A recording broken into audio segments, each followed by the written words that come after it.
Hello. Good evening. My name is Cassie Oza and I am the CEO of March of the Living UK. It is my privilege to introduce you to the March of the UK Erev Yom Hashoah ceremony. It has been 3 years since I stood here to begin our Yom Hashoah commemoration in Poland. We were all ready for our 10th anniversary programme in 2020 when COVID hit. It has been a long and painful 2 years for all of us, but March of the Living adapted. We launched online events which over 4,000 people attended. We remembered Kristallnacht with our Let There Be Light campaign, which brought together messages of hope from people of all faiths. These messages were projected on Jerusalem's old city walls and on Coventry Cathedral. And last Yom HaShoah, we brought March of the Living closer to home. 5 celebrities met with Holocaust survivors to hear their testimonies. The videos were shared on social media and on all major news and radio stations. Over the last 3 years, we have made sure the memory of the Holocaust was kept alive and our survivors' testimonies were continued to be told. However, it could never really replicate being here in Poland in person. So I want to start by thanking you.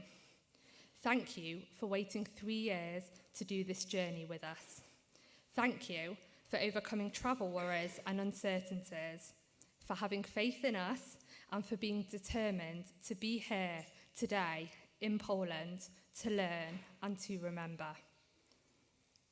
We cannot let tonight pass without acknowledging what is going on across the border in the Ukraine. You may have witnessed the refugees who have currently been taken in by Poland. It has not gone unnoticed, the pain and suffering that is taking place. We hope and pray for an end to this injustice. Over the last 4 days, you have explored 1,000 years of Jewish history in Poland. You have travelled to many places where Jews, Poles, Roma, Gypsies, homosexuals, disabled people, and other minorities were all brutally murdered purely because of their identity. You have also seen the revival of Jewish life in Poland today. We have learnt about the heroic stories of saviours, and nothing brought home the message quite as much as on Sunday night in Warsaw, where we were privileged to hear the amazing story of how Max Ostro was saved by 2 righteous amongst the nations. You have been accompanied by 7 inspirational survivors and witnesses. For many, this was not an easy journey, but one they were all determined to make. To say Kaddish at the graves of their families, to visit their birth towns, and to tell their testimonies. The theme of this year's March of the Living is passing the torch of memory.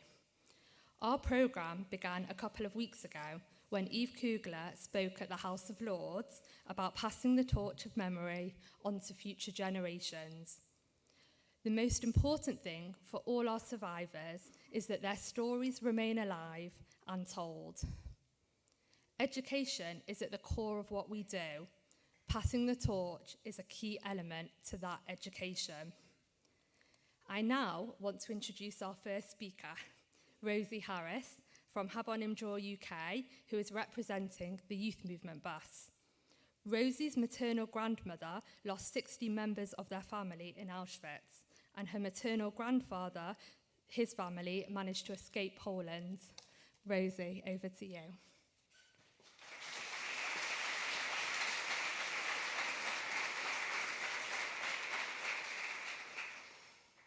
Good evening, my name is Rosie Harris and I am a member of the youth movement Habonim Dror. I feel extremely privileged not only to speak to you tonight, but also to be part of this unbelievably inspiring trip with March of the Living. I feel completely humbled to be in the presence of and to hear testimonies from the survivors.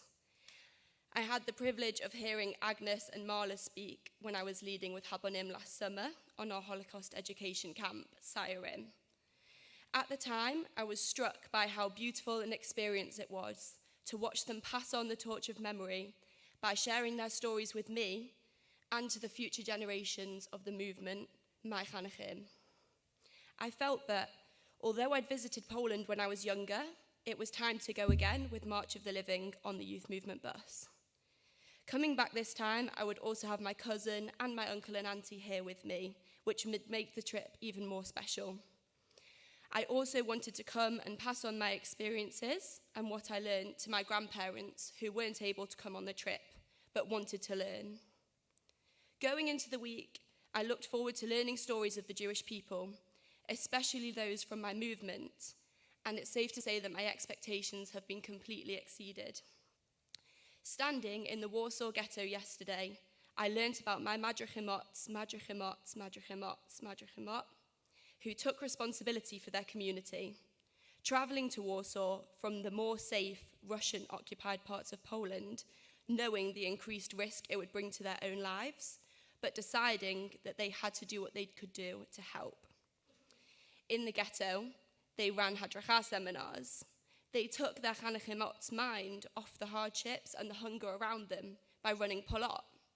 They supported each other emotionally from the bunkers. And of course, they started one of the largest scale uprisings against the Nazis in the entirety of the Holocaust. I felt so inspired by my movement's history, and I know that I wouldn't be here on this trip to pass on the torch of memory without the bravery of those that came before me. Throughout the trip, I've reflected on many things. I've heard stories of unbelievable strength and humanity in the face of extreme adversity. I have thought about the victims of the Holocaust, all of the voices lost or silenced, and all of the memories that we will never know. I have walked into places of the most extreme evil in our history and been able to walk back out again at the end of the day.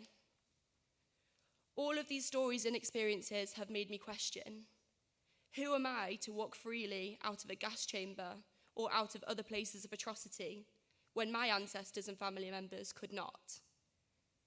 Today, I had the privilege of speaking about the female experience during the Holocaust, standing in Auschwitz in front of my peers. I thought, who am I to speak in this space and take up space educating about the Holocaust? There will always be survivors with incredible stories that I can only begin to comprehend, and educators whose knowledge is broader than I can ever imagine mine to be. Where do I fit into this as a young Jewish woman? The ghetto fighters within Dror lived intentionally by their values, constantly fighting for what they believed in. They strived to live by the words, for the wisdom to see, the courage to want, and the power to act.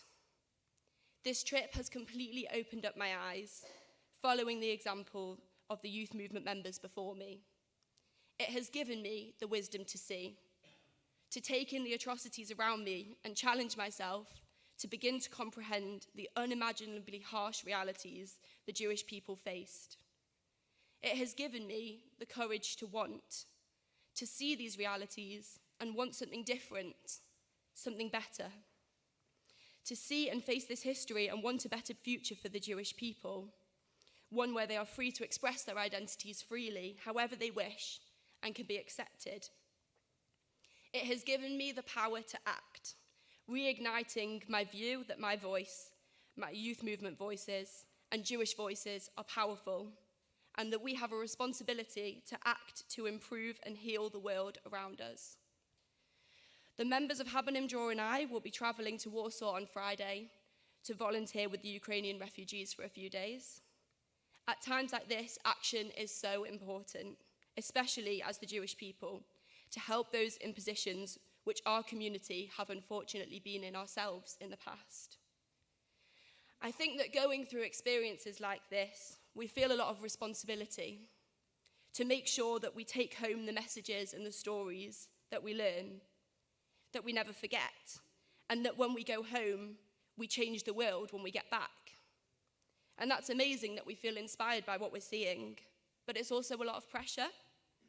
It's easy to feel overwhelmed, as though we are just individuals, and ask those questions. How can we take inspiration from those who rebelled with every fibre of their beings and live up to their bravery? How can we rebel in our own lives? How are we going to make our mark in the world? But going through this trip, I feel inspired, seeing young people in the youth movement bus that care. People taking steps to embark on the journey of Holocaust education, many for the first time, that care. A community here to learn about our collective history that cares.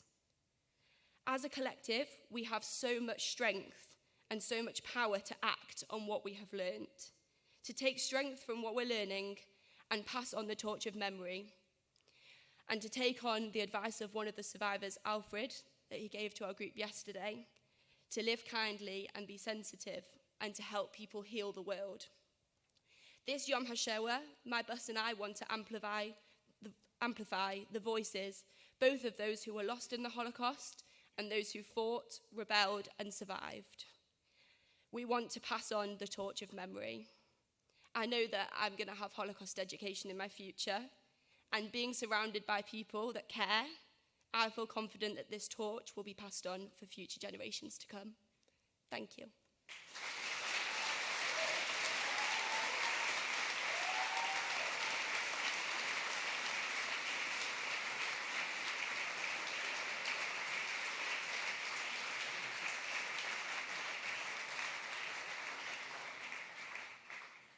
I would now like to introduce Lieutenant Colonel Shai Abramson, Chief Cantor of the Israeli Defense Force and Representative Cantor for the State of Israel, accompanied by Gal Lieberson.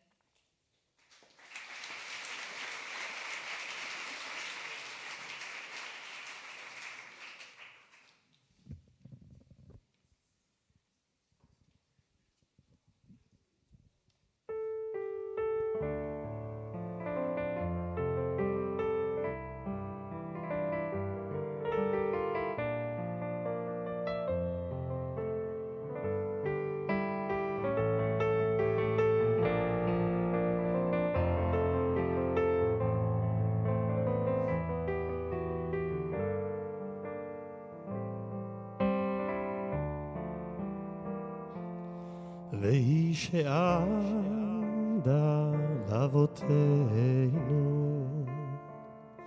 והיא שעמדה לאבותינו ולנו, שלא אחד בלבד עמד עלינו לכלותנו, עומד עלינו לכלותנו. והיא שעמדה לאבותינו, והיא שעמדה לאבותינו ולנו, שלא אחד בלבד עומד עלינו לכלותנו, עומד עלינו לכלותנו. והקדוש ברוך הוא מצילנו, מצילנו מידם. והקדוש ברוך הוא מצילנו, מצילנו מידם.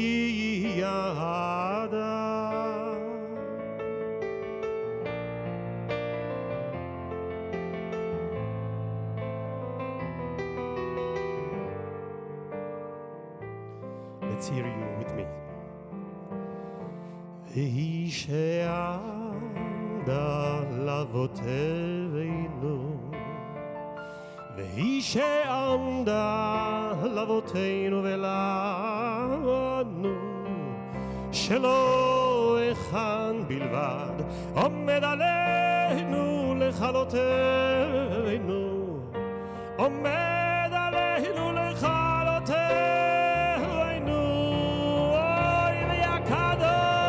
ברוך הוא מצילנו, מצילנו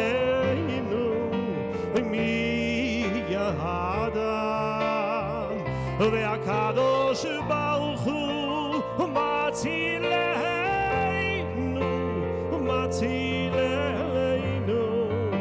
מידה שלא אחד בלבד עומד עלינו לכלותנו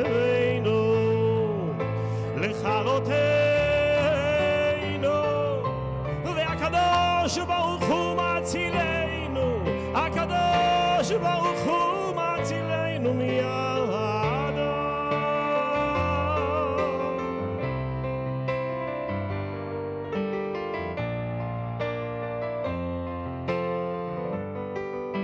Let's hear you.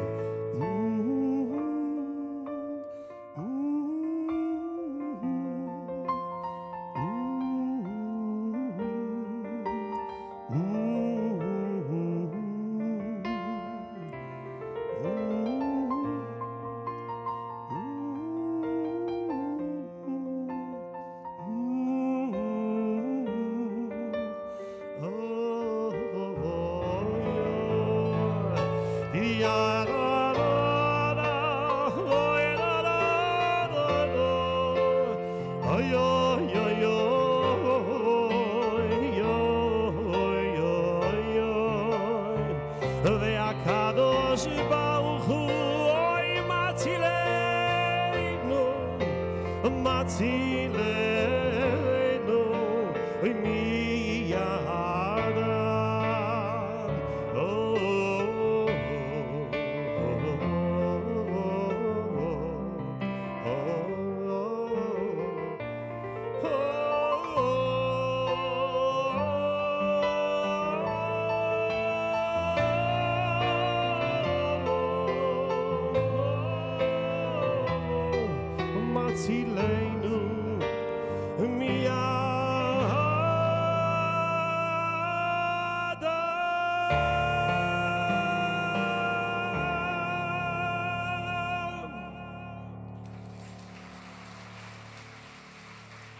Thank you.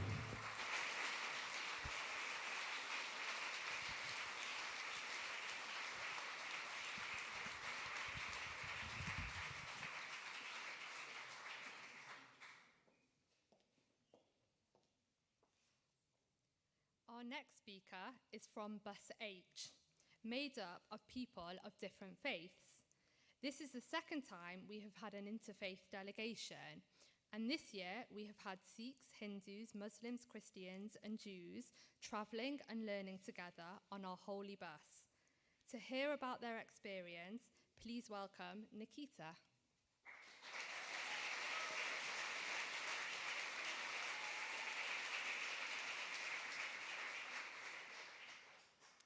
Good evening, March of the Living UK. I'm Nikita, a University of Oxford academic, a co-chair of a British Indian think tank, and the Hindu representative of Bus H, aka the Interfaith Bus. Immeasurably moved. It's very hard to articulate this experience of this week, but I am left feeling immeasurably moved. One of the things that I noticed most of all was the juxtaposition, an example being imagery. The imagery of the swastika, for example. For Hindus like myself, it is a symbol of the divine, of something that brings us great peace, spirituality. But of course, for the Jewish community, it's the converse, and it's of something very, very dark. Similarly, cremations. For Hindus, Sikhs, and many others, cremations are a way for us to unite with the divine afterwards. Again, a very spiritual and holy act. However, the crematoria that we've seen this week were the sites of exceptionally unholy acts.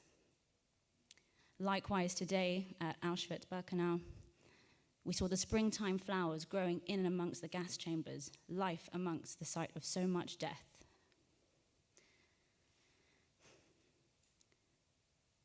But perhaps what struck me the most this week from speaking with everybody on my bus was a singular unifier. Earlier this week, when we had our scriptural reasoning session, we were asked to submit some texts from our faiths. Christian, Jewish, Hindu, Sikh. There was one unifier amongst all these texts, and that was resilience. Each and every one of these texts spoke about suffering and resilience. However, to understand and appreciate that resilience in the face of such great tragedy and sorrow was very difficult for me to even comprehend until I spoke with the survivors. And that is when I saw true resilience, and I saw these are true examples of these tenets. And again, left me feeling immeasurably moved. I know that me and my new friends from the Holy Bus will implement these sentiments in our everyday lives, be it convening with our clergy or advocating for our community. Because regardless of your faith or background or spirituality, it's hard to have experienced this week these events without feeling immeasurably moved.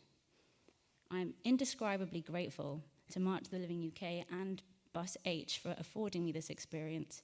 It's truly been life-changing and thought-provoking, and has been an immeasurably moving experience. Thank you.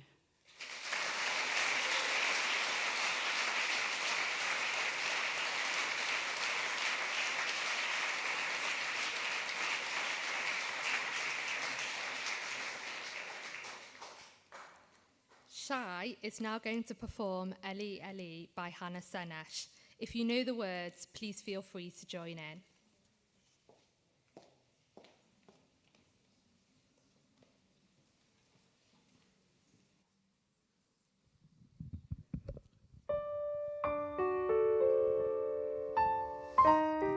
It's a prayer, actually.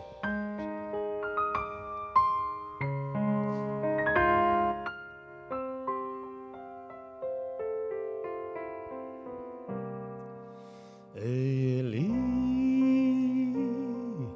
Eli, שלא ייגמר לעולם, החול והים, רשרוש של המים, ברק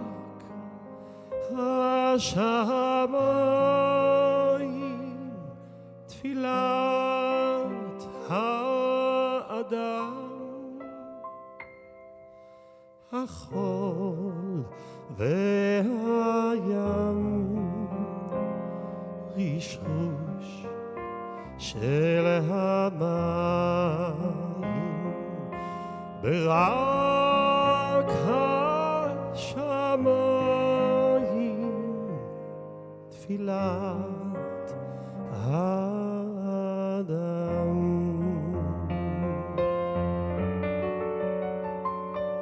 אלי, אלי, שלא ייגמר לעולם, החול והים, רשרוש של המים, ברק השמיים, תפילת האדם,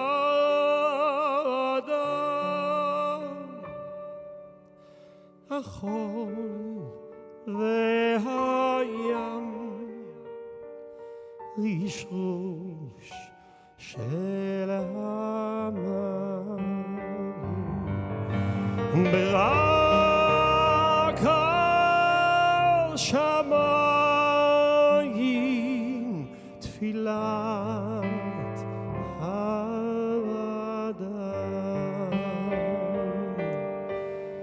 ברק השמיים, תפילת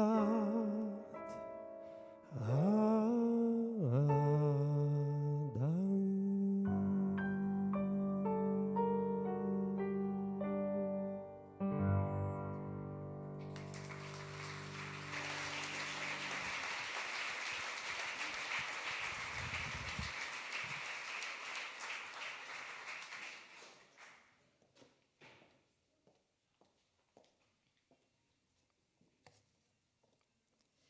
I would now like to introduce Rabbi Joseph Dweck, the senior rabbi of the Spanish and Portuguese Sephardi community of the United Kingdom.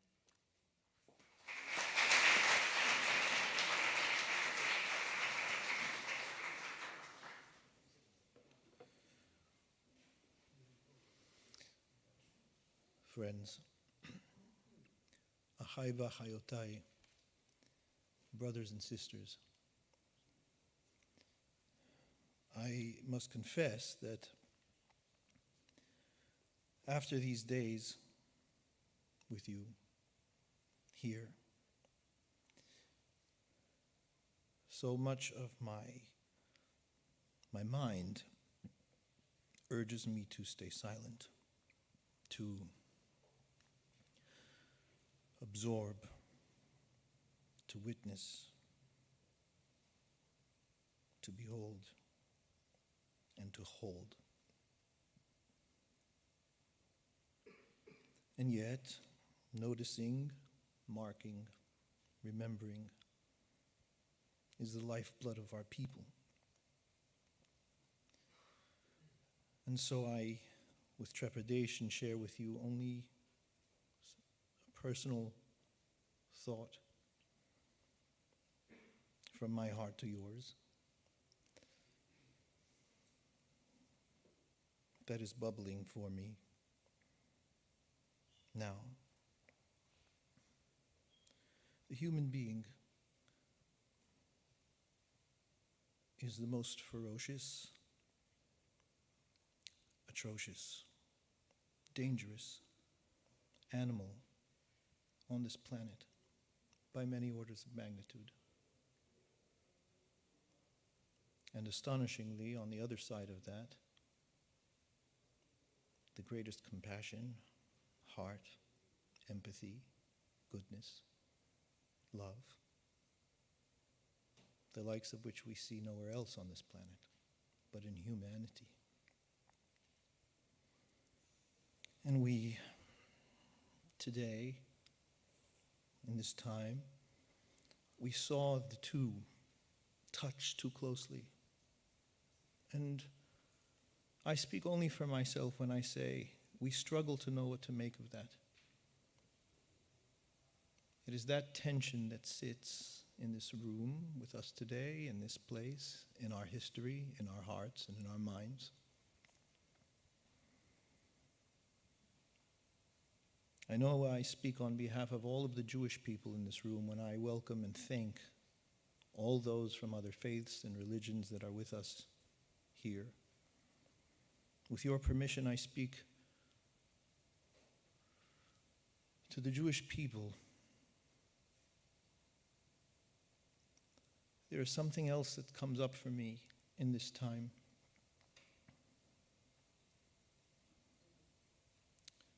We, the Jewish people,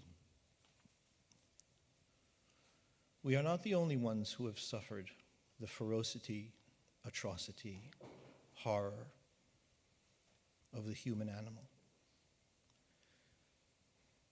But we have suffered it long, persistent, over and over and over again. And we should not be here. That's the reality. We shouldn't be here. But here we are. And that is the single greatest miracle our people have ever seen. And we've had our share. It is the single greatest miracle our people have ever seen. It isn't splitting of seas. It isn't pillars of fire and cloud, as legend, Bible, Torah tells us. It is you sitting here now, tonight, speaking our story, our suffering, our pain, our perseverance. But here's the thing about that miracle. When we hear miracle, we think God did it. It's just what we tend to do. And that would not be wrong. I'm the rabbi, so I'll allow myself to speak of God with your permission. God does miracles. But this miracle, this one I speak of tonight, this one that is you and me, sitting here, alive, Jewish, in every way and shape and form that we are. We chose it. We forget that sometimes. We think that we kind of run along as time passes and here we find ourselves. No. We chose it. You choose it. Those who came before you chose it. We choose this. Because I'm going to say something a bit, well, not something we always say, and that is, at any point in the last 1,000 years, if not 2,000, we could have said, you know something, I think we're done. It's just too much. Hi she'amda lavotenu velanu, as we heard so beautifully sung. Every generation. We've gone through this world burned by the fires, tied with our hands behind our backs. We could have said, you know something, I think we're done. No more. This Jewish thing. And yet, we choose it.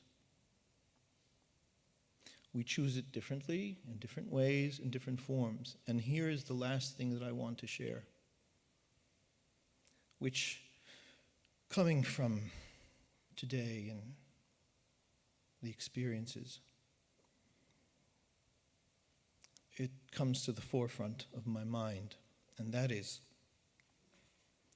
to be Jewish, first and foremost, is not a philosophy, not an ideology, not even a religion. Those things are part of it. They are important parts. They are layers upon the core. They are layers, the philosophy, the religion, the ideology. They are layers upon the core. But at the core is one thing, the people. The people. The people of Israel. And that means that while we can argue, and Jews like to do that, it's in our blood. While we can argue and stand strong about what we think and what we hold and what we believe, one thing remains true. Once a Jew, always a Jew, whether you like it or not. And that is really remarkable when you think about it. That is in the axiom of Judaism, of Jewish thought. Once a Jew, always a Jew. You could know nothing about it. I'll prove it to you. This is a Jewish law that everybody in this room knows. You could know nothing about it. Not even have any awareness that Jewishness is part of you. And suddenly it's found to be that you come from a Jewish person. And you want to marry, per se, a Jewish person. We perform the ceremony. No other questions asked if it's what you know. And you could have somebody who isn't of Jewish descent, who knows everything. And they have to want to be part of the Jewish family.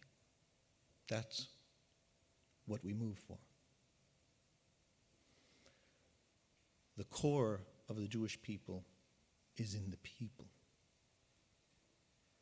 And when we watch today these staggering casualties of our people,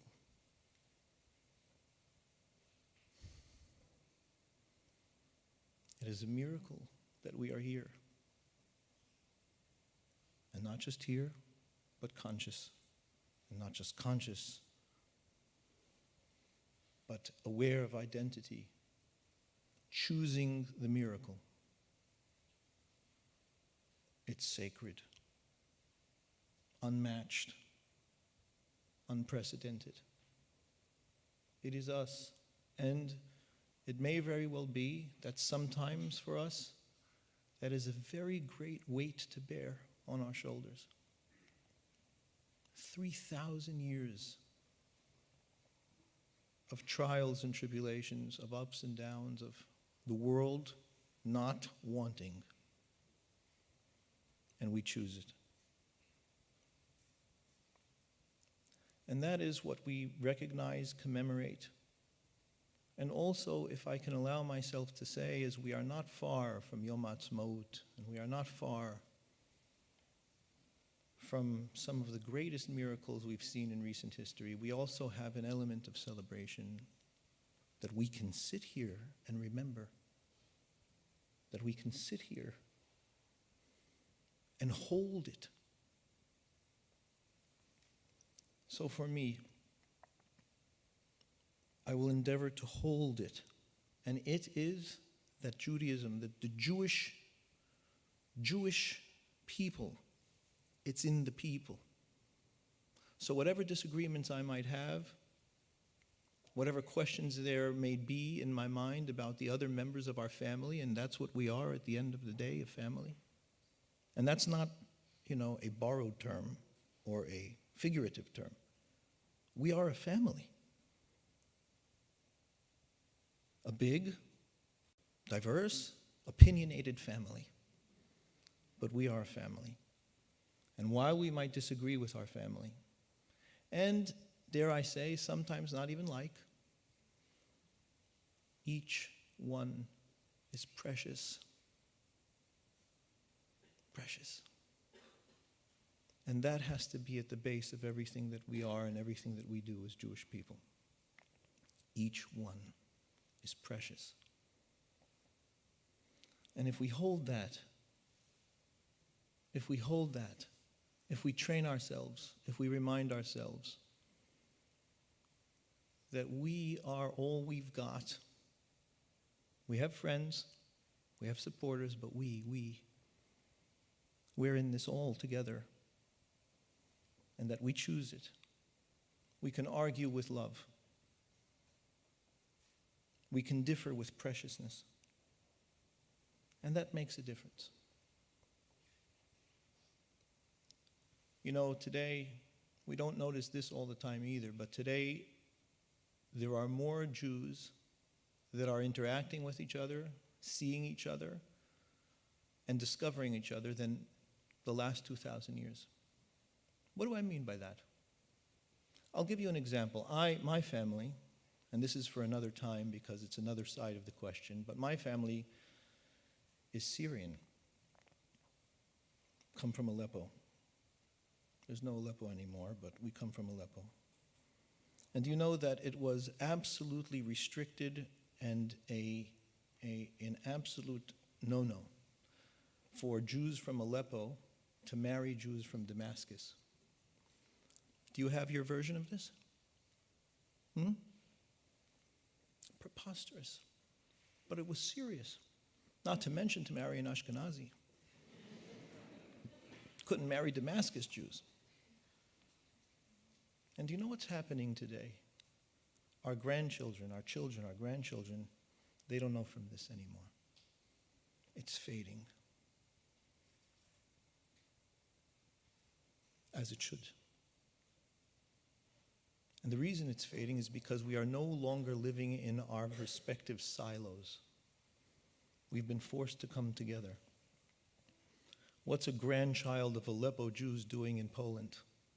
Well, I'm part of the family, as we all are. And that must be at the core. I'm so honored to have the privilege of participating, of hearing the testimony of our survivors. Bless you. I'm honored, and I thank you, Scott, and all of the organizers for giving us the opportunity to experience this. And I'm honored to share this with all of you, all of us witnesses now, all of us bearing the testimony. May we continue to see the family thrive.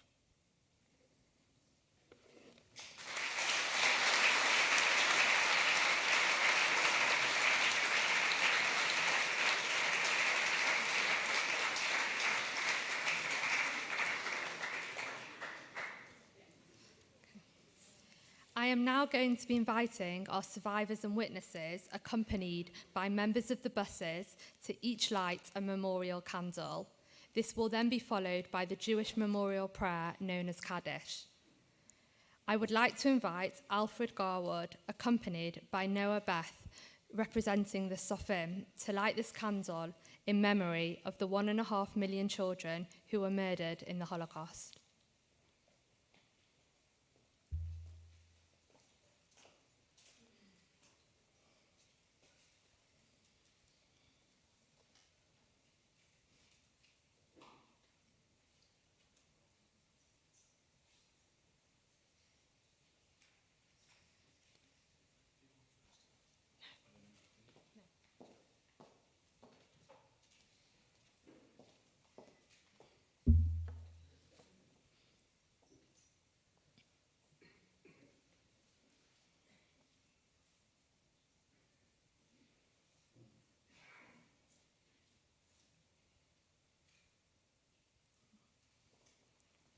I would like to invite Barbara Frankis, accompanied by Noah Rees, representing the Youth Movement bus, and her grandson, Freddie Goldstone, to light this candle in memory of the righteous amongst the nations who perished at the hands of the Nazis.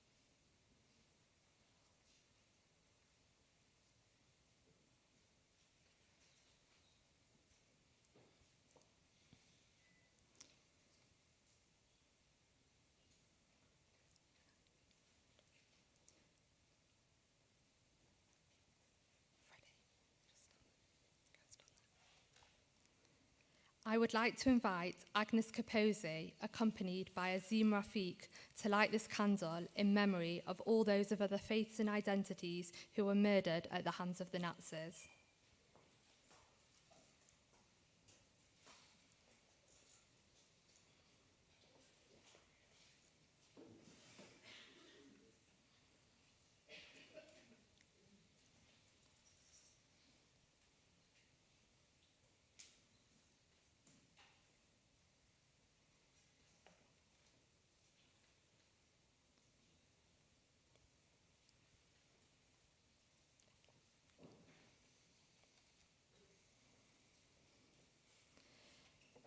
I would like to invite Harry Ulmer, accompanied by Colonel Richard Kemp, to light this candle in memory of all the Allied forces and liberators.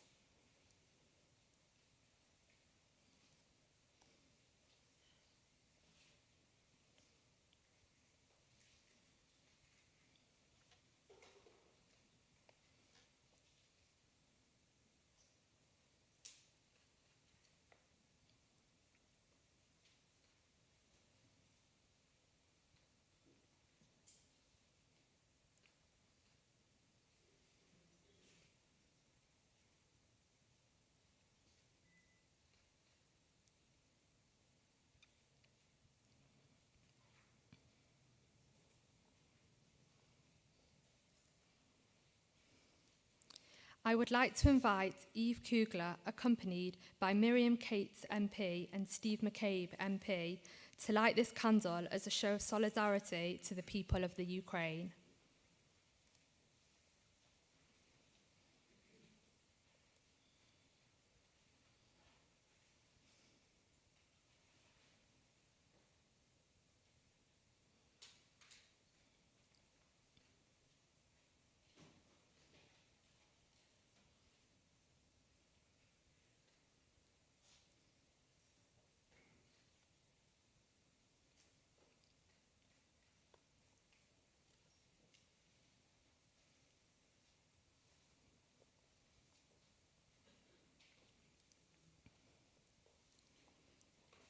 I would like to invite Marla Tribich, accompanied by A.L. Booker, to light this candle in memory of the 6 million Jews who perished in the Holocaust.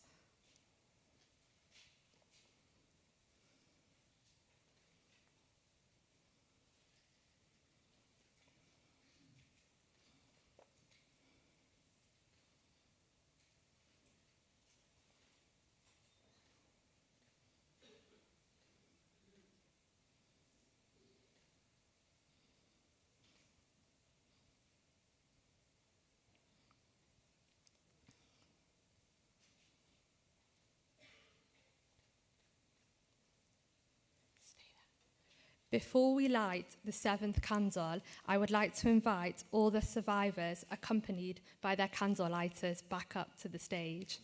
So-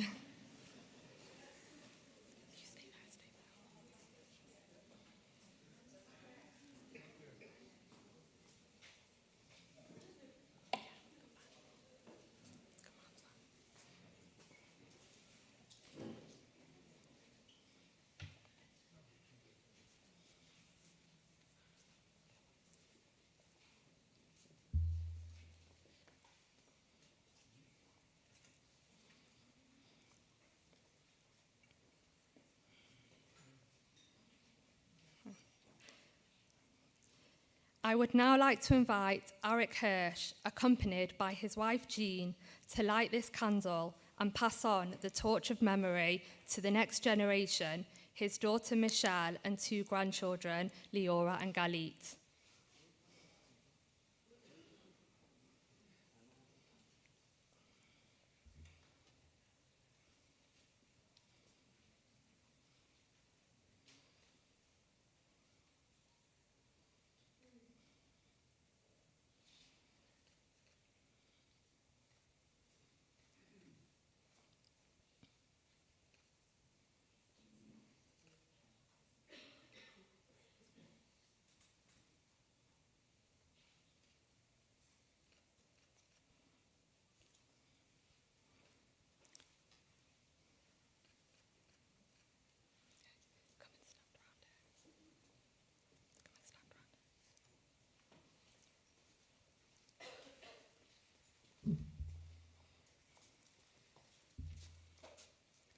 Please can you all rise, and Harry is going to say Kaddish.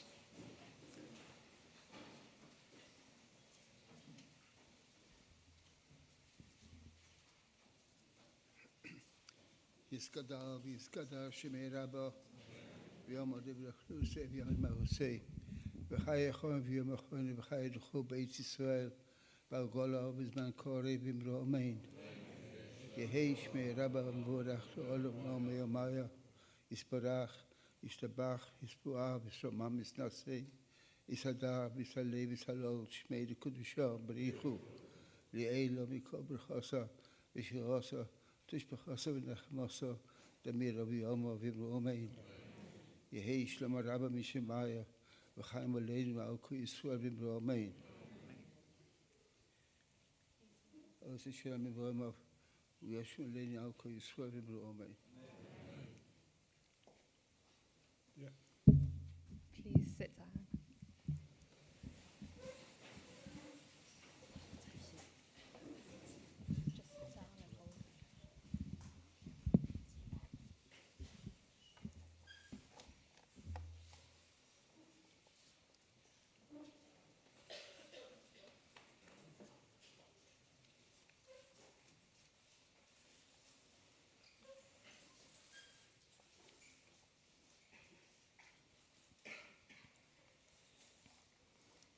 It is now my honour to introduce our final speaker. However, I don't think he needs much introduction. Founder and chairman of March of the Living, Scott Saunders.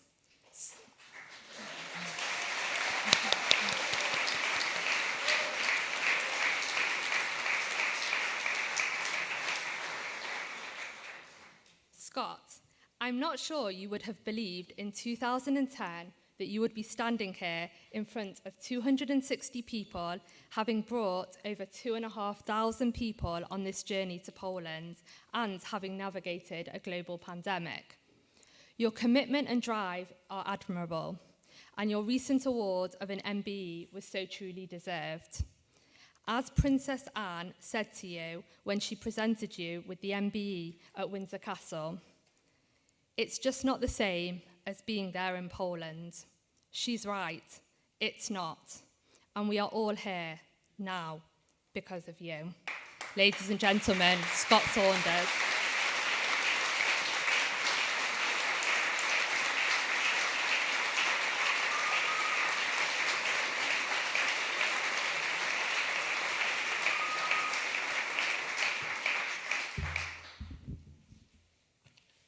Thank you.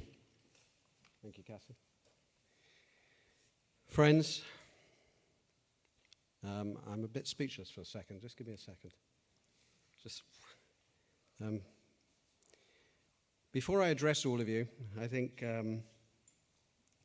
it's important to thank some people who've basically helped us, you, all get here. First of all, the whole infrastructure that takes place and all the partnerships and all the different necessities that we have to go through to achieve this is really quite something. So I'd like to start off by thanking all the volunteers who really give of their time, their effort, to ensuring that absolutely everything works for you. The bus leaders who give up their work days and are committed to coming. Our survivor care team, organized by Susie. Michelle, our doctor. Hopefully she doesn't really have to be too busy now. Our film crews, our media team, and especially Sam, who has been coming with us for 7, 8 years. I'd like to also thank all of our educators. Amazing people who come back every single year. We're almost like a family. I think we are like a family. I talk to some of them more than I talk to my own family. But they keep the history and the memory alive.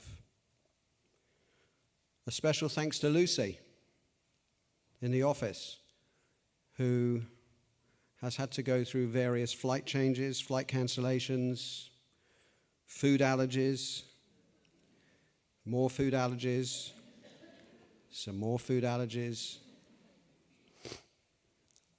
But at the end of it, nothing at all would work without our complete tour de force, Cassie.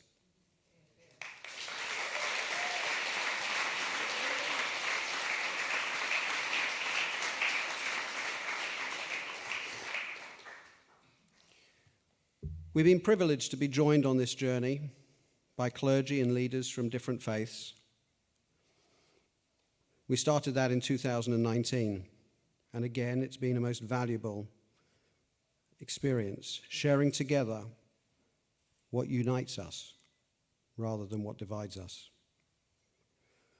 We're similarly delighted to have 4 members of the British Parliament, 2, of course, from both sides. Rabbi Dweck, my good friend, thank you. Thank you for joining us.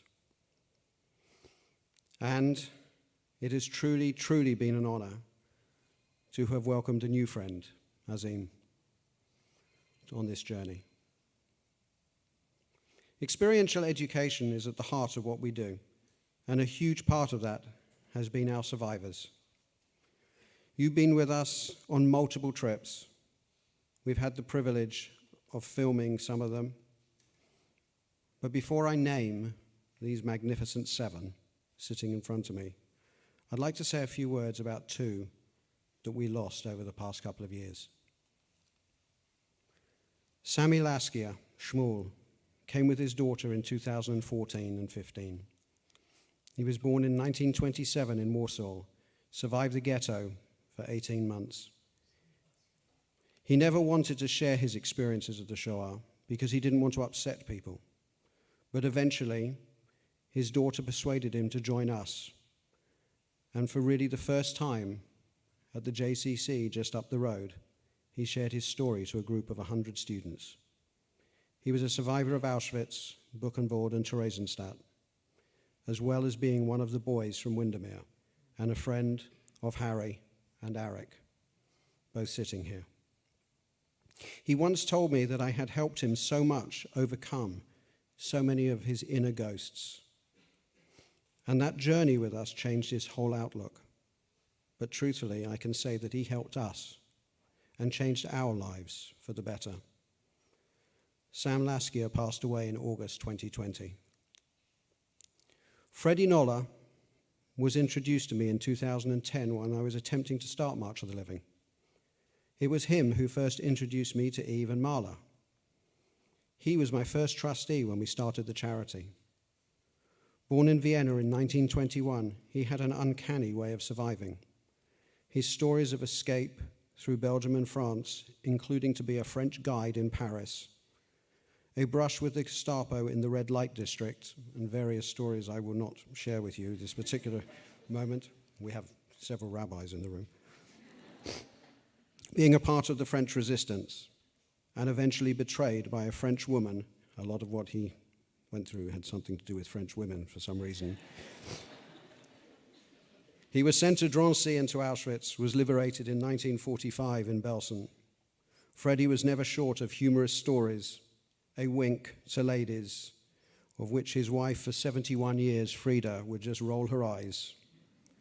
He had an amazing zest for life, and I have to say that in starting March of the Living, he was one of the largest inspirations for me, not to give in to those who said we couldn't do it. His spirit is very much alive in what we do. Freddie passed away this last January.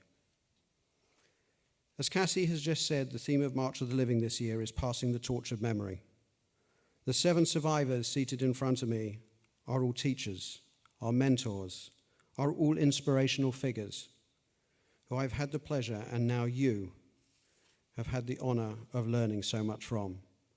Not only about the history, but also about how they live their lives post the Shoah. The respect they give to all. The lack of hate when hate would be easy. And also their complete understanding of passing that torch of memory. Ladies and gentlemen, please give our amazing survivors, Harry, Barbara, Marla, Eve, Agnes, and Eric, and of course, a special mention to Queen Jean, a round of applause.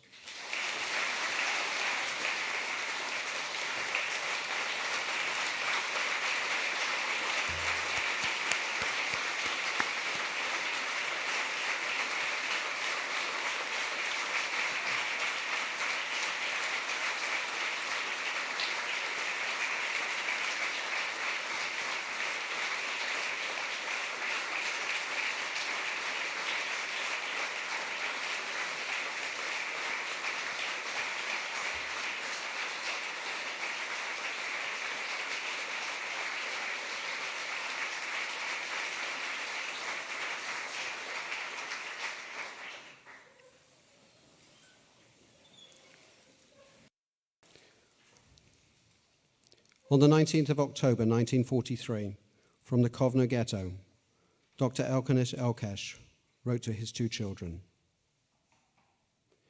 "In these hardest moments of our life, you, my dear ones, are always before us. You are present in our deepest thoughts and in our hearts. In the darkest night, your mother would sit beside me, and we would both dream of your life and your future. As we stand here, at the very gates of hell with a knife poised at our necks, only your images, dear ones, sustain us. The Germans have killed, slaughtered, and murdered us in complete equanimity. I was there with them. I saw them when they sent thousands of our people, men, women, children, infants, to their death, while enjoying their breakfast and while mocking our martyrs. I saw them coming back from their murderous missions, stained from head to foot with the blood of our dear ones. Remember, both of you, what Amalek has done to us. Remember and never forget it all your days, and pass this memory as a sacred testament to future generations." This is a part of the last letter of Dr. Elkesh.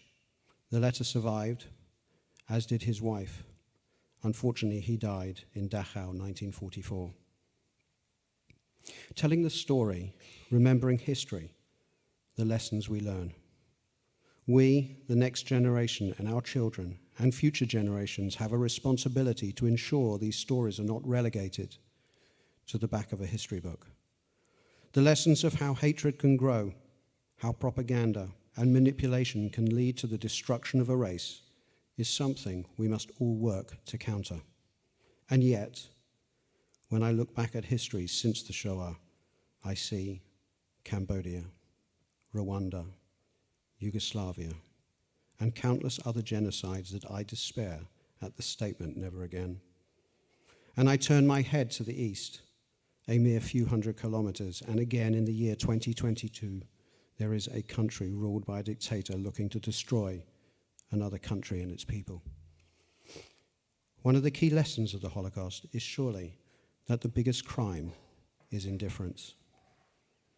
When we live in a world where hate is allowed to fester, where anti-Semitism is the norm, where Islamophobia is ingrained in society, where homophobia is allowed in the halls of our institutions, and where the hate of the other is allowed to pass on the streets of our cities, we run the risk of another Rwanda, another Srebrenica, and leading to the train tracks of Birkenau. Ladies and gentlemen, you've all come on this journey with me. I thank all of you. I thank you for taking the time. I know it's busy, but it's something we all must do. Together, we have seen with our eyes, listened with our ears, questioned with our minds. We have all taken a collective trip, but each one of you has gone on your own personal journey. Together, we have seen exactly where hate can lead if unchecked. It is up to all of us, all of you, that when you go home, to challenge those that sit idly by. We must not allow the world to again turn its back as men, women, and children are murdered on streets, in forests, or in death camps. Ladies and gentlemen, I wish to thank all of you for being a part of this journey with me and leave you with the 11th commandment: thou shalt not be a bystander. In 1878, Naftali Herz-Imber, a poet from the town of Zolochiv, a city in today's Ukraine, wrote a poem. It was a poem about hope, a poem that gave Jews a hope that they would one day return to Zion, their spiritual land. Never was this heard louder than when on the 23rd of April, 1945, just 8 days after the liberation of Bergen-Belsen by British forces, the survivors were recording when they sang this song of hope. Most of you know this poem in one form. The song, as it is known today, is slightly different, but I think we can probably get through it. Please rise, and I'll ask to sing along with the tape.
That concludes our ceremony.